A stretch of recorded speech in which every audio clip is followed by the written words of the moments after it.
Hello, Aquarius, Sun, Rising, and Venus signs. Kamusta kayo? Sana po nasa mabuti kayong kalagayan. Welcome back po sa Star Tarot. Kung bago kayo rito, welcome din kayo. Thank you for your support. I truly appreciate it. God bless you.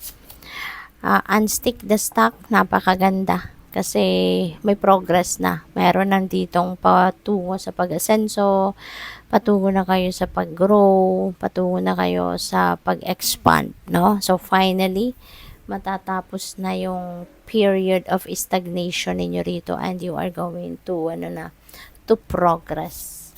What else? Magic happens when you most expect it. That's really true. Kasi, kung anong pinaniniwalaan natin, 'di ba? 'Yun ang nangyayari. So, if you believe na you're going to succeed, you will definitely succeed. Kasi alam mo yung sarili mo, kilala mo ang sarili mo. At saka kung naniniwala kang magtatagumpay ka, gagawa ka ng paraan talaga, no? Para ma-secure mo yung tagumpay na yan. Kaya, parang ganito din yon, no? When you most expect it, no, it really happens. Kasi you're working on it. Stop, drop, and ground. Ayan. So, pahinga ka muna. Okay? Baka kayo ay napapagod na. Baka kayo ay nai-stress na. Baka kayo ay physically, energetically drained na and exhausted na. Kaya, tigil muna, ibaba nyo muna kung ano man ang inyong mga pinagkakabalahan, ano man ang inyong ginagawa, and ground yourself. Magnilay-nilay, magmuni-muni, mag-meditate, mag-prayer mode kayo, mag-me time. Spend time by yourself muna. Okay? Para walang estorbo muna, makakapag-isip-isip ka ng mabuti.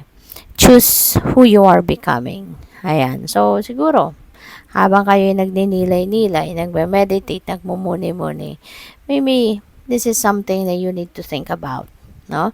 Piliin nyo na sa ngayon or mamili na kayo who you are becoming. Ano ang gusto mong maging, no? Pagdating ng panahon.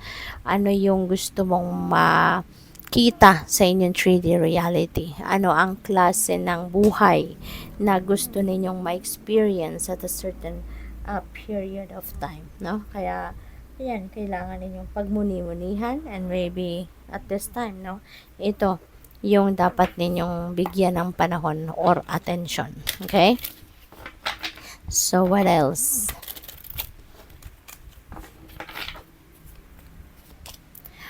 Wow, Nine of Pentacles. This is a time for happiness and joy. Time for falling in love for those of you na single pa. So, sa ngayon, baka kayo ay magkakaroon na ng love life. Baka ma-meet nyo na ngayon yung inyong eternal love, ang inyong twin flame, ang inyong soulmate. So, that is possible.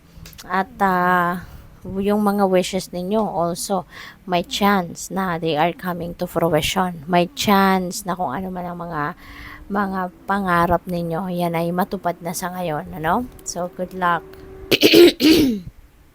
So, this is restrictive energy, no? This is restrictive energy. Siguro, eto kayo, no? Parang pinipicture niya lang, diba? Dinadaan niya lang sa picture yung mensaheng ito. Kasi siguro, you are restricted by someone or by something. Maaring for the longest time siguro, hindi kayo nakakagalaw, hindi kayo nakakadiskarte, hindi ninyo nagagawa yung mga bagay na gusto ninyong gawin. Maybe because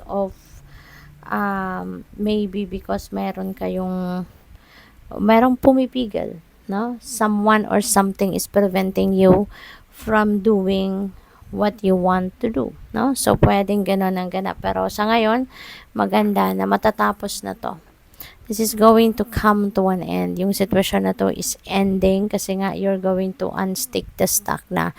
Magkakaroon ka na ngayon ng lakas ng loob. Pwedeng magkakaroon ka ng lakas ng loob para maalis ka na sa sitwasyon na to. Maaaring magkakaroon na kayo rito ng kalinawan sa inyong isipan and magagawa mo ng iwanan, no? Isang tabi na kung ano man itong nagpapagulo ng inyong isipan. Just in case this is confusion, pwedeng Ang iba sa inyo rito, walang tiwala sa sarili, 'di ba?